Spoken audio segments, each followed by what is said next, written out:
ભાવ વધારે અહીંયા આગળ એકદમ રિઝનેબલ રેટમાં અમને લોકોને મળી ગયું. હજુ મારે વિયર કરવાની બાકી છે, તો મેં એવું વિચાર તો તમે બધા કમેન્ટ કરજો મારો ફૂલ લુક કેવો લાગી રહ્યો છે. હવે અમે લોકો હાલમાં આ જગ્યા જુઓ ને તો તમને લોકોને મજા ના આવે. નહીં કરતા વાળમાં ગજર લગીને આમ. હે everyone, good morning, welcome back to my new vlog. કેમ છે બધા? હોપ કે તમે બધા મજામાં હશો. અને અત્યારે ભાગવામાં થઈ ગયા છે 11:30. આપણે લોકોએ જો અત્યારે ખીચડી અને શાક મૂકી દીધું છે. ખીચડી થઈ ગઈ છે, શાક થઈ રહ્યું છે. કિચન આપણું ક્લીન કરવાનું બાકી છે. હોલ ક્લીન થઈ ગયો છે મસ્ત મજાનો, હું તમને બતાવી દઉં છું. અને આજે એકચ્યુઅલીમાં એવું હતું કે ધાણા જીરું માટે ધાણા અને જીરું ને બધું જો હોલ આપણો ક્લીન થઈ ગયો છે. ધાણા અને જીરું ને બધું શેકવાનું તે બધું મમ્મીએ કર્યું. ત્યાં સુધી સાઈડમાં હું બીજું કામ કરતી ગઈ. ગઈકાલે વ્લોગ શૂટ નહોતો થયો કેમ કે સવારે જેમ અત્યારે લઈ રહી છું એ ક્લિપ લીધા પછી સીધો વારો આવ્યો સાંજે, અને એના પછી મને ના લાગ્યું કે વ્લોગ પ્રોપર થશે. એટલે પછી મેં એવું વિચાર્યું કે બેમાંથી ગમે તે એકનો વ્લોગ પ્રોપર આવી જાય. એટલે પછી નિકેશનામાં સારી ઘણી બધી ક્લિપો હતી કે જે બધી તમને જોવાની મજા આવતી, એટલે પછી અમે બધું મિક્સ કરી નાખ્યું. સો અત્યારે છે ને હું થોડીક જ વારમાં ફ્રી થઈ જવાની છું, અને આજે પણ કંઈક નવો લુક કરવાનો છે. બટ નિકેશ અત્યારે છે નહીં, નિકેશ નીકળી ગયા છે, ઉતાવળ હતી એટલા માટે. એમણે પણ વ્લોગ સ્ટાર્ટ નથી કર્યો હજુ સુધી, આવીને કરશે શાયદ. તો આજે મારે કંઈક લુક કરવાનો છે, બહુ મસ્ત કરવાનો છે. આગળ તમને ખબર પડશે, અને કદાચ હું થંબનેલમાં સેટ કરી દઈશ તો થંબનેલ પરથી પણ તમને લોકોને ખબર પડી ગઈ હશે કે કેવો લુક ક્રિએટ કર્યો છે. તો બસ આજે આપણે શૂટ ફ્રી ટાઈમમાં કરીશું, પોસિબલ હશે તો. નિકેશને આજે 2 જગ્યાનો રૂટ છે, વહેલા આવી જશે તો એ શૂટ થશે. બાકી બીજું કંઈક તો આપણે સેટ કરીશું. અને માતાજીનો જે લુક કર્યો હતો એ તમને બધાને કેવું લાગ્યો એ કમેન્ટ કરજો. હજુ સુધી મેં કોઈ કમેન્ટ કે કેટલા વ્યૂઝ છે, શું છે શું નહીં, કશું પણ ચેક નથી કર્યું બિકોઝ હું ફ્રી નથી થઈ હજુ.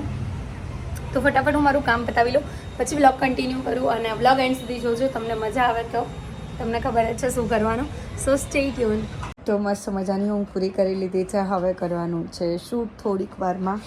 તડકો હાલ બહુ છે એટલે થોડો તડકો ઓછો થાય પછી અમે લોકો શૂટ સ્ટાર્ટ કરશું.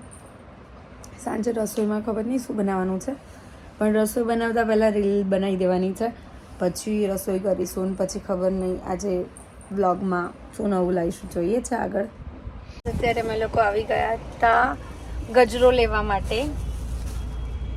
તો ફાઇનલી ગજરો લઈ લીધો છે. ઘરે જઈશ હું, ફટાફટ થઈશ રેડી. અને મેં લીધા છે અહીંયા આગળ વિહત કૃપા ફ્લાવર માર્ટમાંથી. 2-3 જગ્યાએ ફરી, પણ બધે છે ને પેલું કહેવાય છે ને કે નવરાત્રિ ચાલે છે, એના લીધે પણ ભાવ વધારે અહીંયા આગળ એકદમ રિઝનેબલ રેટમાં અમને લોકોને મળી ગયું છે. મેલડી માતાનું મંદિર છે માધવ એવન્યુની બાજુમાં, સુકનની નજીક છે. તો તમારે કદાચ કોઈને કંઈ પણ લેવું હોય તો તમે અહીંયાથી લઈ શકો છો, કેમ કે બીજી બધી જગ્યાએ છે ને ફ્લાવરનો બહુ એટલે બહુ જ ભાવ હોય છે. તો કંઈ નહીં, હવે આપણે લઈ લીધું છે ને આપણે હવે જઈશું ઘરે. હું થવા માંડી છું રેડી. એકચ્યુઅલીમાં પહેલાં વ્લોગ સ્ટાર્ટ કરવાનો રહી ગયો, તો અત્યારે થોડો ઘણો મેકઅપ કર્યો છે. જ્વેલરી હજુ મારે વિયર કરવાની બાકી છે, તો મેં એવું વિચાર્યું કે વ્લોગ સ્ટાર્ટ કરી દઉં. તો ફટાફટ હું જ્વેલરી વિયર કરી લઉં અને પછી અમે લોકો નીકળીશું શૂટ માટે. અને હેરમાં પણ થોડું ઘણું કંઈક સેટ કરવાનું છે બિકોઝ ગજરો લાયા છે, એટલે ફૂલ લુક તો તમને ત્યાં જઈને જ ખબર પડશે જ્યાં હું શૂટ કરવા જઈશ ત્યાં જ. સો સ્ટે ટ્યુન. ફાઇનલી અત્યારે મારો ફૂલ લુક થઈ ગયો છે રેડી, અને નિકેશે મને લગાવી આપ્યો છે ગજરો. આઈ ડોન્ટ નો, મને પાછળથી નહીં દેખાતો, હું વિડીયોમાં જોઈશ ને એટલે મને આઈડિયા આવશે. તો તમે બધા કમેન્ટ કરજો મારો ફૂલ લુક કેવો લાગી રહ્યો છે. હવે અમે લોકો જવાના છે આઉટડોર શૂટ કરવા માટે, અને કોઈ સાથે આવશે તો અમે ક્લિપ લઈશું. બાકી એમને તો અમે બંને જાતે તો લેવાના છે. નિકેશ મને એમનો ફૂલ લુક મતલબ મારો ફૂલ લુક બતાવશે એમના બ્લોગમાં. ઓકે, સો જઈએ હવે આપણે, બહુ લેટ થઈ જશે. અત્યારે અમે પહોંચી ગયા છે લોકેશન ઉપર, અને અહીંયા અમે લોકો કરવાના છીએ શૂટ. એવું છે એકચ્યુઅલીમાં કે તમે રિયલમાં આ જગ્યા જુઓ ને તો તમને લોકોને મજા ના આવે, બટ અહીંયા જે શૂટ થાય છે ને જોરદાર પ્રીમિયમ. તો ફાઇનલી આપણે ફટાફટ હવે પહોંચી ગયા છે, તો શૂટ સ્ટાર્ટ કરીએ બિકોઝ બહુ લેટ થઈ રહ્યું છે, અને વધારે લેટ થશે ઘરે જઈને રસોઈ કરવાની છે. તો ફટાફટ શૂટ સ્ટાર્ટ કરીએ. આમનો તો જ્યારે હોય ત્યારે ગુડ મોર્નિંગ જ થાય છે. Always good morning. હા, સવાર 8 બપોર રાત્રે ગમે ત્યારે, રાતના 3 વાગે ગુડ મોર્નિંગ. આપણે પેલા શૂટ પતાવીશું ફટાફટ. હા. સો થોડું ઘણું શૂટ થઈ ગયું છે, અને અત્યારે નિકેશ જઈ રહ્યા છે નારિયેળ લેવા, જે હું લઈને આવી હતી.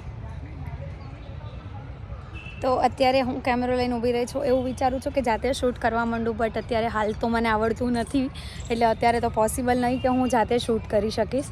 અને થોડા ઘણા નાટક થયા છે મારા ગજરાને લઈને, બટ ચાલે, આવું બધું તો શૂટમાં થોડું ઘણું થતું જ રહે. પણ હું ઘરે જઈને કદાચ મને યાદ રહેશે ને તો હું તમને કહીશ. એટલે ફટાફટ ફોટોઝ વગેરે ઘણું બધું ક્લિક થઈ ગયું છે. ફટાફટ ઘરે પહોંચવાનું છે, નારિયેળવાળું બાકી છે શૂટ કરવાનું, ફટાફટ એ પતાવી લઉં. कब से इंतजार था इन खुशियों के लिए, कब से बेकरार था.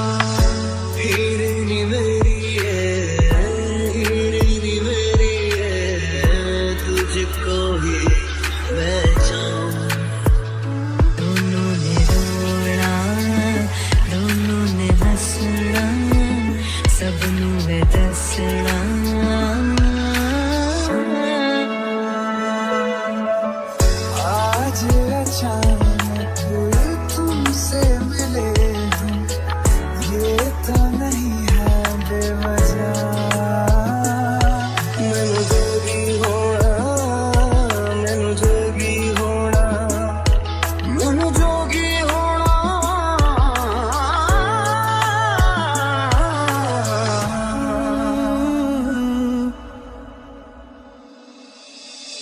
मेरे दिल के लिफाफे में तेरा खत है जानिया. નિકેશ, શું કરવાનું હતું મારે બાકી રહી ગયું હતું? તું ટ્રાન્ઝેક્શન નહીં કરતા વાળમાં ગજર લગીને આમ મુંડી મુંડી ફરી જાય આમાં. તો અમારા લોકોને તો કોઈ મુંડી નહીં ફરતી. તમારે મુંડી જ નહીં, ક્યાંથી ફરે? કામ કરો ને હવે કામ. સો ફાઇનલી અત્યારે અમારા લોકોનું શૂટ કમ્પ્લીટ થઈ ગયું છે. કેટલા વાગ્યા? કેટલા ગઈકાલ વાગ્યા તેટલા 7 વાગ્યાની આસપાસ કંઈક થયું છે. 7 વાગ્યા છે એક્ઝેક્ટ. અને ફટાફટ ઘરે જઈને બનાવવાની છે રસોઈ. કદાચ તો સરગવો બનાવી દઈશ, ખબર નહીં. હવે ઘરે જઈને વિચારું શું બનાવું, અને પછી હું રીલ એડિટ કરીશ. એક અત્યારે કરીશ અપલોડ, બીજી 2 કાલ થશે. ઓકે ઓકે, તમે બધા લાઈક કરજો. સો ગાઈઝ, અત્યારે વાગી ગયા છે 9:30 અને અત્યારે મારી રીલ એડિટ થઈ છે ફાઇનલી. અને હું અત્યારે થઈ છું એક રીલમાંથી ફ્રી, બિકોઝ નિકેશને જોઈતું હતું લેપટોપ, એટલા માટે. નિકેશ અત્યારે શું કરે છે તમને બધાને બતાવું. તો અત્યારે બિલિંગ સ્ટાર્ટ કરી દીધું છે. કેટલા દિવસથી બનાવવાનું હતું? અઠવાડિયાથી. આજે મુહૂર્ત આવ્યું છે એમ ને? લેપટોપ કે નિકેશ કે ઘરે આવીને તું મને હાથમાં નહીં હાલતી નહીં. સો એટલા માટે થઈને હું એડિટ કરતી હતી. તો પછી નિકેશના હાથમાં લેપટોપ આવે નહીં. તમે જોઈ લો આજ મારો લુક કેવો છે. હજુ મેં હારમાંથી આ બધી પિન ને એ બધું પણ નહીં કાઢ્યું, કેમ કે એ કીધું પહેલાં ફટાફટ રીલ એડિટ કરી દઉં, એમ અપલોડ કરી દઉં ને પછી કાઢી દઈશ. તો હવે હું ફટાફટ થોડી ઘણી ફ્રેશ થઈ જાઉં, પછી જોઈએ આજે નિકેશને કામ પતે ને મારે કામ પતે તો ક્યાંક આંટો મારવા જઈશું, નહીં તો પછી આજે કમેન્ટ્સ રીડ કરી લઈશું. બિકોઝ બહુ બધા દિવસથી કમેન્ટ્સ રીડ નથી થઈ, તો આજે કમેન્ટ્સ રીડ કરી લઈએ હમણાં થોડીક જ વારમાં. બહાર નહીં જઈએ તો કમેન્ટ્સ રીડ થઈ જશે, બહાર જઈશું તો એ કમેન્ટ્સ તો રીડ કરવાની આજે ફાઇનલ જ છે. તો ફટાફટ હું થોડી ઘણી ફ્રેશ થઈ જાઉં, પછી આપણે કમેન્ટ્સ રીડ કરીએ. સો ગાઈઝ, અત્યારે અમે લોકો જઈ રહ્યા છીએ નિશુને લઈને આંટો મારવા, કેમ કે આખો દિવસ નિશુ ઘરમાં હોય ને એટલે પછી કંટાળી જાય, એટલે થોડી વાર આંટો મારવું પડે ને. હે ને બેટું? નિશુ આમ તો જો, નિશુ કેવું જોવે છે આમાં. બાઇક ઉપર જઈ રહ્યા છીએ અમે. અત્યારે 11 વાગી ગયા છે. કમેન્ટ્સ રીડ કરવાની છે. અમે લોકો આંટો મારીને આવી ગયા હતા, બટ અહીંયા અમારા ત્યાં સામે એક જોરદાર એક્સિડન્ટ થયો. સિરિયસલી એક્સિડન્ટ એટલે મતલબ અવાજ જે સાંભળ્યો ને તો મને એટલું બધું ટેન્શન, અને હું લિટરલી તમે જુઓ તો એવી હાલત થઈ ગઈ ને ખાલી અવાજ સાંભળીને. અને છોકરો કેટલો નાનો હતો, કદાચ 15-16 વર્ષનો હતો. અને એવી રીતે હતું કે એક છોકરો બાઇક ચલાવતો હતો, બીજો એની પાછળ ઊંધો બેઠો હતો, જેમાં બાઇક સ્પીડમાં હોવાથી કારનું ટર્ન લેવું અને પેલાનું બેલેન્સ જતું રહ્યું, અને પાછળવાળો જે હતો ને એવો ફંટાયો ને કે કહેવાય ને એક બસ હતી, બસને ભટકાય અને બસને ભટકાઈ નાખી. બસથી પણ આગળ એટલો ઘસડાયો જોરદાર એને વાગ્યું છે. તો હું એવું જ કહીશ કે જેટલા બી નાના નાના છોકરાઓ છે એ લોકોએ ડ્રાઈવ ના કરવું જોઈએ. અગર ડ્રાઈવ કરો છો તો મમ્મી કે પપ્પા કે કોઈ પણ પેરેન્ટ્સ કે કોઈ મોટું વ્યક્તિ તમારી સાથે હોય તો ડ્રાઈવ કરો. આ અવેરનેસ માટે હું આ વસ્તુ બોલી રહી છું, કેમ કે મેં જે હાલત જોઈ છે ને મને પર્સનલી આમ કંઈ કહેવાય ને કે હું સ્પીચલેસ થઈ ગઈ છું, કંઈ બોલી શકું તેમ નથી. મારું માઇન્ડ જ એટલું બધું ડિસ્ટર્બ થઈ ગયું કે વાત જ જવા દો. તો એમ કે ભાઈ બને ને ત્યાં સુધી છોકરાઓને તમે વ્હીકલ ના આપો. અને જે પણ લોકો આવી રીતે ઊંધું બેસવાનું, સ્ટન્ટ કરવાનું, જે પણ કાંઈ કરે છે બહુ નાની ઉંમરે, કે બધું ના કરવું જોઈએ. એની પાછળ બહુ મોટું પરિણામ તમને લોકોને, મેં તો જોઈ લીધું આજે, તમને લોકોને ના બતાવી શકું કેમ કે એ બધું બતાવવાનો વિડીયોઝ લીધો પણ નથી. બટ કહેવાનો મતલબ શું કે ભાઈ એવા વિડીયો બનાવીને કોઈ મતલબ નહીં. બટ જે લોકોએ ક્યાંક ને ક્યાંક આ વસ્તુ જોઈએ છે, એ લોકોને ખબર હશે, તો આવા કોઈ સ્ટન્ટ ના કરવા જોઈએ, હું એવું કહીશ. હવે આપણે કમેન્ટ્સ રીડ કરીશું. જે નિશુનો આપણે ક્રિકેટરવાળો વ્લોગ બનાવ્યો હતો એની કમેન્ટ્સ રીડ કરવાની છે. સિમ્બુ 143ની કમેન્ટ છે, હરી ખુશી દીદી તમે બહુ સરસ વ્લોગ બનાવો છો અને તમે મને બહુ જ ગમો છો. તમારી ફેમિલી બહુ સારું, બહુ સરસ છે. હું રોજ તમારા વ્લોગ જોઉં છું. કામ કરવા જાઉં તો પણ પહેલાં વ્લોગ જોઈને જાઉં છું. તો થેન્ક યુ સો મચ, મને બહુ ગમ્યું. અત્યારે મારું માઇન્ડ છે ને થોડું ડિસ્ટર્બ છે આ એક્સિડન્ટને જોઈને. એ જે દરજીની કમેન્ટ છે, હાય ખુશી દીદી તમે એન્ડ જીજુ બેની મસ્ત જોડી છે. ભગવાન હંમેશા આવા જ હેપી રાખે અને તમે બહુ મસ્ત રાખો છો ફેમિલીમાં બધાને. Thank you so much. જે લોકોની કમેન્ટ્સ રીડ કરેલી છે એ લોકોની હું નથી કરવાની કેમ કે પછી બધા ખીજાઈ જાય છે. વિશ્વા પટેલ 2707ની કમેન્ટ છે, તમારે બહુ ટાઈમ થયો લાઈવમાં આવે, ટાઈમ મળે તો લાઈવમાં આવજો, જીજુને જોડે રહીને લાઈવ થજો. શ્યોર ટ્રાય કરીશું.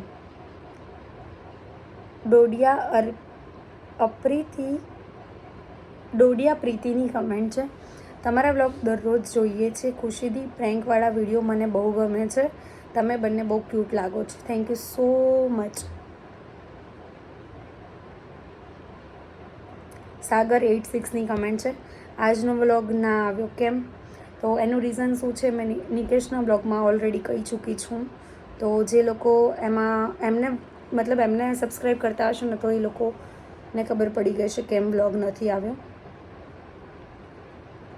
દામિની વેકરિયાની કમેન્ટ છે, ખુશીદી તમે બહુ મસ્ત વ્લોગ બનાવો છો, આવા ને આવા વ્લોગ બનાવતા રહેજો ફૂલ ફેમિલી સાથે. આવો જામનગર, તમને મળવાની બહુ ઈચ્છા છે. જય શ્રી કૃષ્ણ. મારું નામ દામિની છે.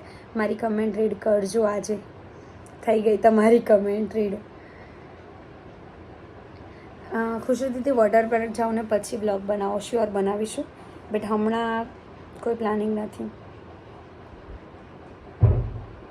વનિતા પ્રજાપતિની કમેન્ટ છે, દી તમારું ફેમિલી મેમ્બર્સ બહુ જોરદાર છે. એન્ડ હા જોઈ હતી રીલ્સ, બહુ મસ્ત લાગે છે. વિડીયો બનાવજો આવી રીલ્સના. શ્યોર બનાવીશું, આજે પણ બનાવી છે. હજુ મારા માઇન્ડમાં પેલું બધું ચાલી રહ્યું છે એટલે હું થોડી ડિસ્ટર્બ થઈ ગઈ છું. તો બસ આજના બ્લોગમાં આટલું જ હતું. બ્લોગ સારો લાગ્યો હોય તો લાઇક, કમેન્ટ અને શેર કરજો. ચેનલમાં નવા હોય તો જલ્દીથી જલ્દી સબસ્ક્રાઈબ કરજો. મળી એક નવા બ્લોગ સાથે, ત્યાં સુધી હરે કૃષ્ણ.